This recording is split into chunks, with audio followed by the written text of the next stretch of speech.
Minister of Agriculture. Thank you, Mr. Speaker. And Mr. Speaker, first of all, let me join with my colleagues in this National Assembly in commending the Minister of Finance or my colleague, Bishop Juan Ejil, and our Vice President.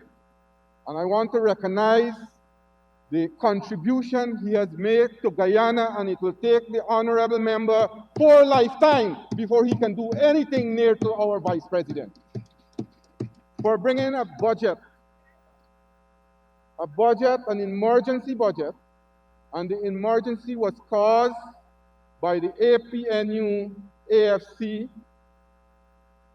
Mr. Speaker, with all the challenges of 2020, COVID-19 pandemic, and the unnecessarily imposed 5-month electoral impasse by the APNU AFC regime that fought desperately to subvert our democratic process, the Guyanese people today are longing for relief. And Mr. Speaker, Budget 2020 have many and a lot of relief for the Guyanese people for this year. And Mr. Speaker, I want to agree with the honorable member. The APNU AFC have done a lot for Guyana. They have took away the old people subsidies for water and electricity. They have took away the cash grant for school children. They have increased land rental by 600%. They have dismissed over 7,500 sugar workers. And it gives the honorable member joy to put suffering on the Guyanese people, take away their job and destroy families. That is the honorable member was saying just now. So, Mr. Speaker, this budget, as I said, is a budget that is focused to build and ensure that we ease the burden on the Guyanese people, ease the suffering of the Guyanese people, and ease the poverty that was imposed by the APNU AFC over the last 5 years on the Guyanese people. Mr. Speaker, and I want to respond to some of the points that was made by the honorable member, and he talked about sugar. I thought the honorable member and his colleagues missed a golden opportunity to come to this honorable house, seeing what they have imposed on the Guyanese people after the March 2nd election. They would have come here and apologized to the Guyanese people and accept that they have done wrong. Instead, they are coming to this honorable and noble house and trying to tell the PPP what to do to impose more suffering on the Guyanese people. Mr. Speaker, we will not, our party, our government, we are rooted amongst the people of our country, and every single Guyanese, be it in the Rupununi, be it in the Northwest District, Crabwood Creek, Linden, every Guyanese will have benefit under our PPP civic government. Mr. Speaker, Budget 2020 reemphasizes the PPP civic government commitment to the revitalization of agriculture in Guyana. Agriculture is one of the pillars that sustain the Guyanese population and provide economic stability. And Mr. Speaker, agriculture over the years have contributed more than 20% of our GDP, approximately $70 billion of revenue agriculture has been bringing into our country. But over the last 5 years, as the honorable member mentioned just now, with those measures they have imposed on the agriculture sector, we have seen agriculture has declined over the last 5 years.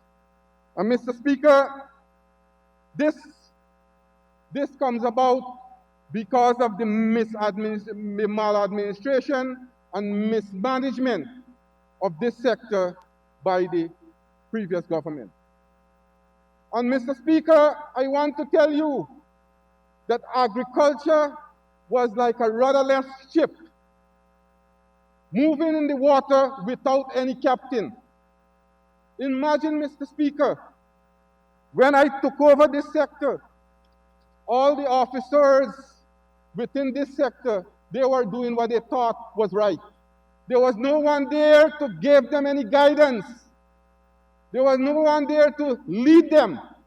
They were doing what they felt was right, they were doing it without any policy. That's the way agriculture was under the APNU AFC. Mr. Speaker, I want to tell you that we will ensure that agriculture takes its rightful place in our country's development. And in the next 5 years, Mr. Speaker, starting with Budget 2020, we'll implement measures to promote a diversified agriculture-based economy. We'll create more jobs. And many of our speakers over this side of the House, they have alluded that before the next 5 years, we'll be creating over 50,000 jobs for Guyanese in our country. Mr. Speaker, we'll increase the income of our farmers and workers. And this will be achieved by modernizing and upgrading infrastructure, strengthening support services, robust marketing system at local and international levels, and increase Guyana's market share by tapping into the 5 billion food import bill of our CARICOM region. Mr. Speaker, I want to say what is in the budget for our farmers and the country for the year 2020, or for the next 4 months. The 4 months, Mr. Speaker, a fundamental of any government is their duty to care. And let me be clear, the APNU AFC was an uncaring government. We heard just now the honorable member talk about Gaisuko, that we pump in money in Gaisuko, that we have a political interest in Gaisuko, right? Gaisuko workers, the workers working in Gaisuko are not PBB supporters alone.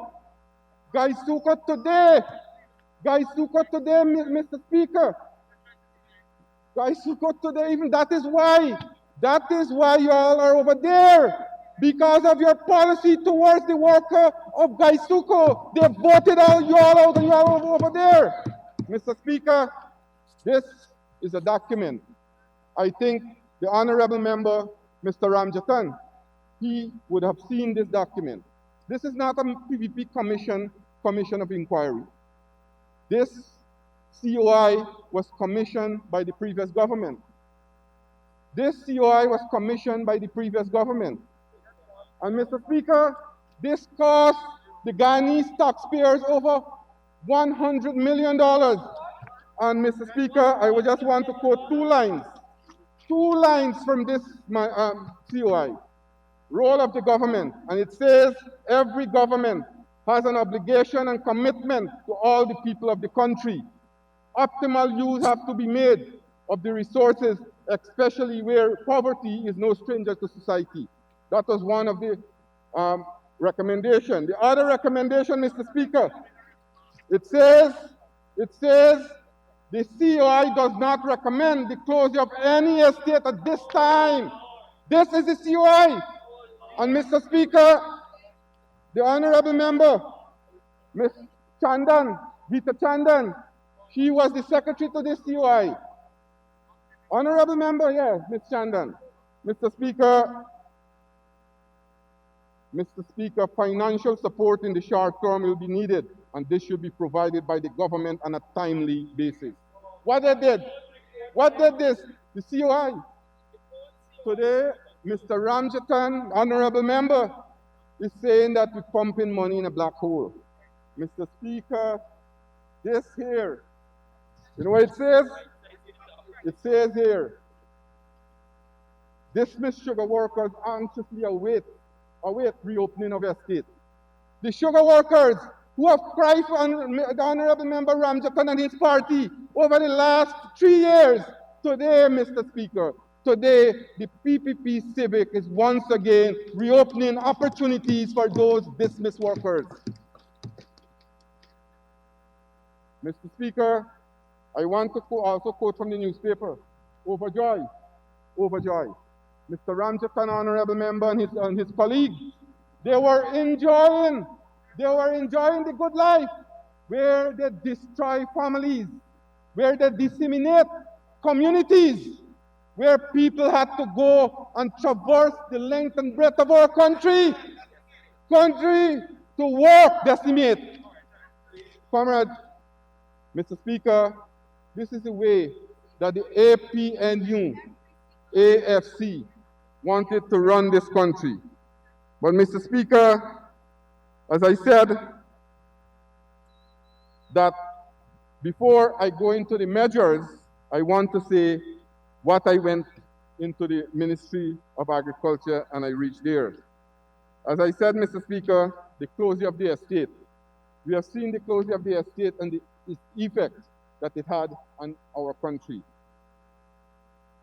This closure, Mr. Speaker, created unprecedented economic situation, depriving the economy of billions of dollars, reducing sugar production by 60%, losing nearly the same amount in foreign exchange. The honorable member said they were right-sizing the sugar industry, that they wanted to right-size the sugar industry. I had here, Mr. Speaker, at the headquarters, remember they closed 4 sugar estates, and they were right-sizing. When you had 7 sugar estates, you had 393 employees at the headquarters. And when they closed 4 sugar estates and had only 3, they increased it to 532 employees. That was the right size the honorable member talking about. Increase it by 532 employees too. And who they put? Mr. Speaker? They put friends, party members, and cronies into Gaisuku. And what they did, before they came out of government, they renewed their contract. They renewed their contract recently, not too long ago, feeling that these people will have to be there. But Mr. Speaker, rest assured that the new management of Gaisuku will right-size the head office and ensure that our factories are operational once again.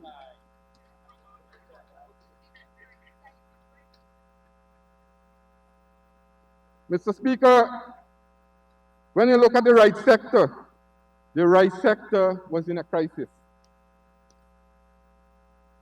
And the member talked just now about the MMA scheme.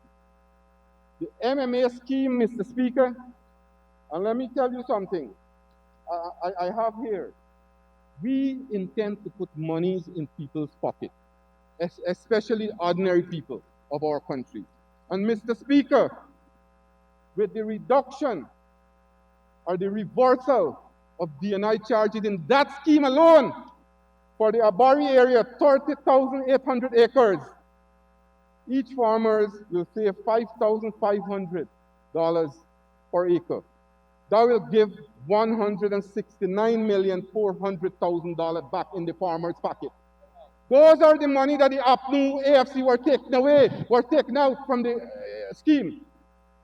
Mr. Speaker, in the Mahaika Maikoni block, 30,000 acres, the farmers there will be saving $5,500, a total of 165 million Guyana dollars were taken out from the farmers' pocket. How production will increase? How we will have our farmers produce? That was why we have this kind of poverty in our country. Mr. Speaker, total saving for DNI leases, DNI charges, $616,400,000 the farmer will save from DNI charges. And the cattle pasture, Mr. Speaker, the cattle pasture, 35,000 acres, the cattle farmers will be saving $70,455,000. When you add this sum, these sums were taken away from the farmers by the government without any development in the scheme. Without any development in the scheme. So, Mr. Speaker, these were the pressure that the government, the previous government, they were putting on the farmers. And when you look at the infrastructure in the MMA, it was dilapidated. All the canals, 620 miles of drains and canals were neglected. 620 miles of drains and canals were neglected, Mr. Speaker. You know why? Because they didn't have the interest of the farmers at heart. Although they increased DNI charges, although they increased fees, they neglected the farmers. When we got into government, we had to do an emergency budget for $92 million, and today farmers are having their canal cleaned by the PPP civic government and NDIA. Mr. Speaker, also the rice farmers and other cash crop farmers in the Hope Estate were not spared of these draconian fees. Mr. Speaker, land rent skyrocketed by 500% in the Hope Estate. That scheme, farmers who were paying $3,000 per acre were asked to pay $15,000 per acre. The farmer took them to court. And they won. Our own AG, Honorable Member Nandalal, worked pro bono and was able to get the farmers to go to the court and won the matter against the government. They had to stop the increase there, Mr. Speaker.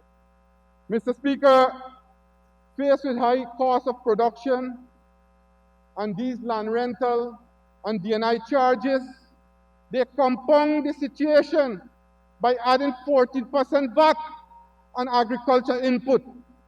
Mr. Speaker, fertilizer, agrochemicals, pesticides, fishing gears, and other necessary farming instruments was attracting 14% VAT. Mr. Speaker, the high cost of production reduced the farmers' competitive in the domestic and international market. The Ministry of Agriculture, ASDU, Agriculture Support Sectors Development Unit, had multiple projects being delayed, just awaiting signature from the former Minister of Finance. Mr. Speaker, further, those projects were so poorly planned and implemented that within the first few years of execution, they were in a reallocation process of the loan with development partners. Mr. Speaker, both the GLDA and NARI, our premier institutions for livestock sector and fruit and vegetable, were woefully understaffed and need resources. Mr. Speaker, the Akushi ants is always a major problem, especially in the hinterland. I was in Region 2 last Saturday and met a number of farmers from the Cameroon area, and they complained bitterly that over the last 5 years, they did not receive any help from the government in trying to eradicate Akushi ants. Mr. Speaker, every single year, the APNU AFC normally budget about $10 million for Akushi ant treatment, and there was no help to the farmers. No help to the farmers, Mr. Speaker. And Mr. Speaker, when I came back, because the head of NARI, he was there with me in Region 2, and today I am proud to say that NARI is now making their bait and they are sending it in the interior location. Our farmers will once again get help from this PPP civic government, Mr. Speaker. Mr. Speaker, the seed distribution. The seed distribution to rural and hinterland communities. This significantly affected rural agricultural development. They stop it. They stop it. Why they stop it? We will recommence that immediately. Immediately we will recommence that program so our farmers in the rural areas can have these facilities. Mr. Speaker, no new market were found for other crops. Those markets that existed were what was already there. We will revamp the new GMC capacity and build bilateral partnership for new markets. And Mr. Speaker, we have started that already. I have had a meeting only recently with the Guyana Manufacturer Service Association, and they are on board with us to help us develop our market. As a result of that, we have included them on the board of directors and the new GMC board so that they can help us to plan and help us to find market for our farmers' produce.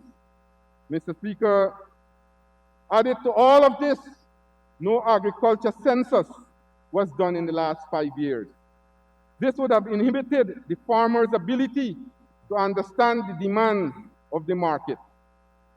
Mr. Speaker, since then, I have had a meeting with the FAO, and the FAO agreed to help us to conduct this census, and next year, 2021, the Ministry of Agriculture, in partnership with the FAO, will conduct an agriculture census so that we can help the farmers to know what is in the country, the number of farmers and things like that. Mr. Speaker, it was not Nari alone. Let's examine what was done at the GLDA. The duckling hatchery program has reduced significantly, and this has affected small poultry business development. Mr. Speaker, we will work to resuscitate the livestock industry by improving the genetic stock and breeding and hatchery program. Mr. Speaker, there are a number of other problems. There are a number of other problems plaguing the agriculture sector, Mr. Speaker. And I can go on and tell you what are those problems. For example, in excess of 50,000 canals and drains predominantly in coastal regions were left abandoned or neglected, which has a negative impact on farming. Mr. Speaker, we will work on a phased approach to restore these canals to provide efficient service to the farmers. Mr. Speaker, the previous administration took away funding to the Water Users Association. Mr. Speaker, the water users were neglected by removing their funds. Mr. Speaker, I want to assure you, and I want to assure this honorable House, I want to assure the people of our country that as soon as this budget is passed, the Water Users Association will get their funding once again. Mr. Speaker, also there was no dam maintenance program, no program to construct farm-to-market road. We will immediately resuscitate this program, Mr. Speaker. And Mr. Speaker, as I said, Hope Estate is in a crisis. When you look at the financial position at Hope Estate, they have less than $120,000 in the bank account. Less than $120,000. Mr. Speaker, the Fishery Department was found to have a liability of $40 million. Additionally, there is no proper system for the provision of security tracking system or other measure for fishermen to mitigate piracy. Mr. Speaker, as I said, there are a number of problems that are plaguing the agriculture sector. But I want to go on some of the measures in budget 2020. Mr. Speaker, our government will make Gaisuko profitable again. PBBC will raise the livelihood of sugar workers. Only recently we have injected $600 million to pay wages and salary for sugar workers, Mr. Speaker. Mr. Speaker, there is a joint assessment. There is a joint assessment going on because what they have done, they have neglected the factory, closed down the factories, sell out the machinery to their friends and families, at peppercorn prices. Mr. Speaker, we'll have to deal with that when it comes. The commission, the joint assessment that we have put on the ground will come up with recommendation, and some people will have to face the law, what they have done with Gaisuko, Mr. Speaker. Mr. Speaker, as I said, budget 2020, we have an allocation of $3 billion for recapitalization of an additional $2 billion as required. Mr. Speaker, APNU said closure of the three estates in 2017 was concentrate on the output. They closed it to concentrate on the output of Albion, Blaymont, and Iflot to produce annually 147,000 tons of sugar. Mr. Speaker, this is a production. In 2015, when the PBP came out of government, Gaisuko was on the path of recovery. Gaisuko was on the path of recovery. And let me tell you, I will use figure, Mr. Speaker. I will use figure. Mr. Speaker, I can remember vividly in the budget debate of 2015. The budget debate of 2015, the honorable members over there, they were in government, and they took the credit for the increase in production. They said they have turned around Gaisuko. They have said they have turned around. You know what they did? They reaped the benefit of the PBP when we were in government, and they say, you know how we did this. They like to take credit for other people's work. They like to take credit for other people's work. And let me quote, Mr. Speaker. In 2014, Gaisuko produced 216,000 tons. In 2015, 231,000 tons. In 2016, 183,000 tons.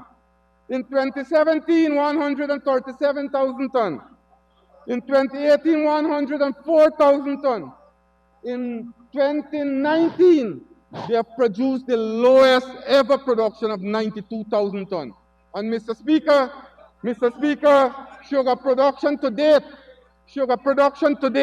stands at 50,211 tons, and Gaisuko again will not able to make their target. You ask the General Secretary of GAU. They have just put out a statement and said Gaisuko production for this year will be the worst production ever in the history of the country, thanks to the APNU AFC who are in government.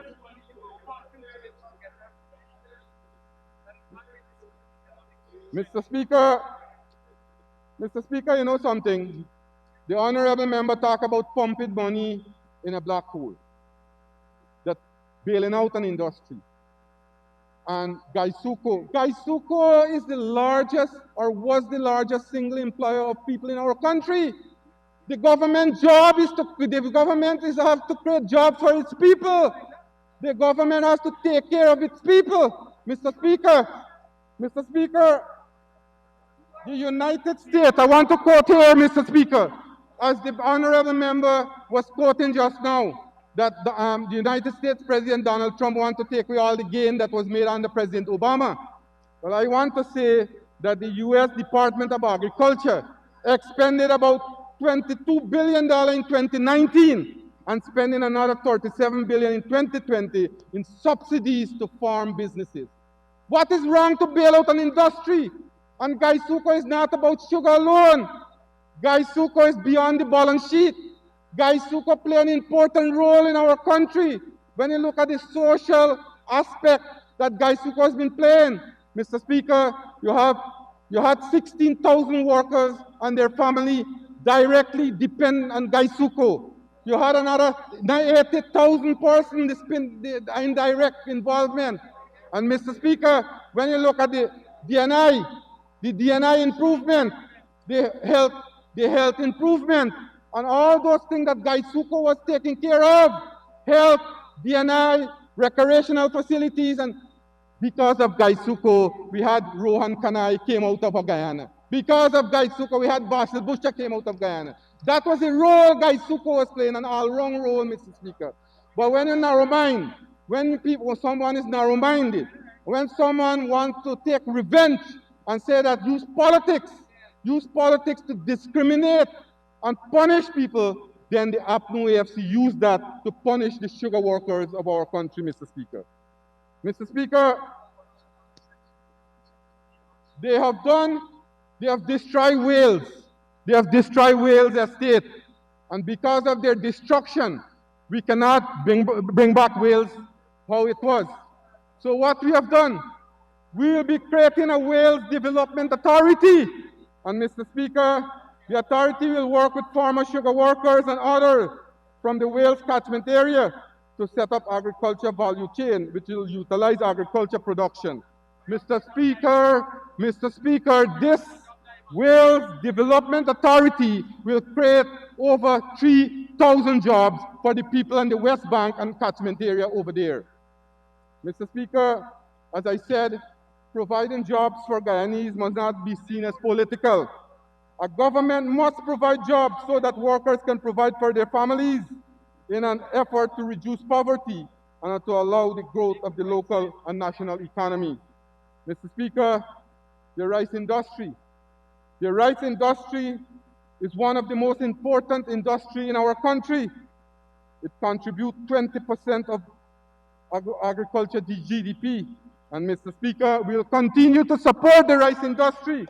We'll continue to support the rice industry through expenditure in drainage and irrigation, research and development, extension services, marketing, and financial support. And Mr. Speaker, as I said, and as the honorable member in his budget presentation, rice is not a private business, it's a Guyanese business. And we'll continue to spend in rice, so rice will create jobs for Guyanese, Mr. Speaker. Mr. Speaker, I would like to continue to hear you. So could you ask someone to move Mr. Speaker, an could I extension? kindly ask that the honorable member be given 5 minutes to complete his presentation? Thank you, Honorable Minister. Honorable Minister of Agriculture. Thank you very much, may Mr. continue. Speaker.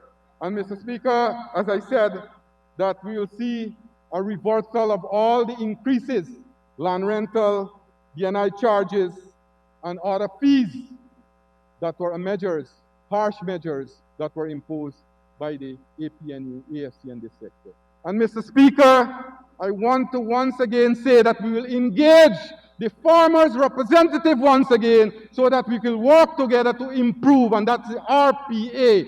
The RPA was starved of funding by this government. This government tried to destroy the RPA, but the RPA is resolute, and they will continue to work with the government to ensure that our farmers' interests are taken on board. Mr. Speaker, we will expend for this year 112.9 million have been allocated for the maintenance of dams, drainage and irrigation for the farmers in the MMA area. Mr. Speaker, Budget 2020 will see the extension of the Anvawak Access Road worth $25 million. $29 million have been budgeted to do dams, emergency work, so that the farmers can bring out their produce. Planners are trained to increase the value of export with new markets. Mr. Speaker, we will ensure farmers' interests are first and foremost when we're dealing with the buyers. We don't want another Panama crisis. And probably the honorable member will tell you that the Panama has owed our millers and farmers $1.9 billion, and they have done nothing to recoup that money. I am happy to report in our first week in government, we have contacted the Panamanian authority. They have agreed to pay the money with interest, and they say they will continue the rice deal. That's the way a government works. That's the way a government works, Mr. Speaker. And Mr. Speaker, we will see development in all facets in the agriculture sector. The agriculture sector will improve other crops, fisheries. We have budgeted large sums of money, Mr. Speaker, large sums of money to ensure that we take out this sector from the crisis that they have found themselves in. We will ensure that our farmers' interests are taken first and foremost, because they have neglected. They were waiting for oil money, closing down all the sugar estate, and they say, wait, oil money will be coming on stream. Oil money will be coming on stream. So that was their whole intention, getting the oil money, so that the corruption, squandermania can continue. Mr. Speaker, Budget 2020 will inject $60 million in the Hope Coconut Estate, 88% increase in the Hope Coconut Estate. Remember, I just reported that they had only $120,000 in their account. After this budget, Hope Coconut Estate will have $60 million. And furthermore, Mr. Speaker, special incentive will be available for planting of corn and soya beans. Because when we import these things in the country, it takes a lot of foreign exchange. 24 million US dollars we have been spending importing these things. We hope to reduce this in the next 5 years so that we can give incentive to our farmers to go in this form of production. Mr. Speaker, we will give tax concession and investment in agro-processing facilities, cold storage, and packaging. That is reported, or that has been reported in the budget, Mr. Speaker. Mr. Speaker, for 2020, the GMC, we have allocated $236 million to do support institutional market arrangement, strengthen value chain, work with farmers to be in compliance with quality standard and food safety system, expand new high-value processed market for Guyana. Mr. Speaker, the GLDA will be given $750.5 million to ensure that they improve system at the Guyana Livestock Authority. Mr. Speaker, this is not bailout. This is taking care of the needs of the people of the country. This is not bailout. The government focus must ensure that we ensure companies on the right track so that they can create wealth. What are you doing with the money, Mr. Speaker? Spend it on a shell that you all did at Lindendal, the Ocean View Hotel, with $1.7 billion. You're not wasting the money there, but you're wasting the money to give the sugar workers, the farmers, and the other workers. That's the mentality of the AP and UAFC. That is why you all are over there. And you will not again, God forbid me, you will not again come back again in government for a very long time to come. For a very long time to come. So, Mr. Speaker, as I said, you all don't talk about democracy because you all was trying to steal the democracy of the Guyanese people. Mr. Ramjatan, honorable member and his colleague, they were trying their utmost to steal the... Mr. Speaker, in conclusion, I want to say that the Ministry of Agriculture will be more proactive than reactive, like what the APNU AFC used to do. We will ensure we take care of the needs of the farmers. We will ensure that we take care of the needs of the workers. And once again, Mr. Speaker, we will create wealth. We will ensure that every single citizen of our country enjoy the wealth and benefit of the country. Not because you are living in Linden or living in Portland, you will get different treatment. We treat everyone equally. The philosophy of the PVP Civic is to treat every single citizen equally, and we'll continue to do that. We'll continue to ensure that we create wealth so that we can take out our people from poverty. We can take out our people from the misery that was imposed by the AP and new AFC. Mr. Speaker, Budget 2020 is the first step in the right direction to change the course of the development of Guyana so that we can ensure our people's interests are taken on board. With this, Mr. Speaker, I commend this budget to the Honorable House. Thank you.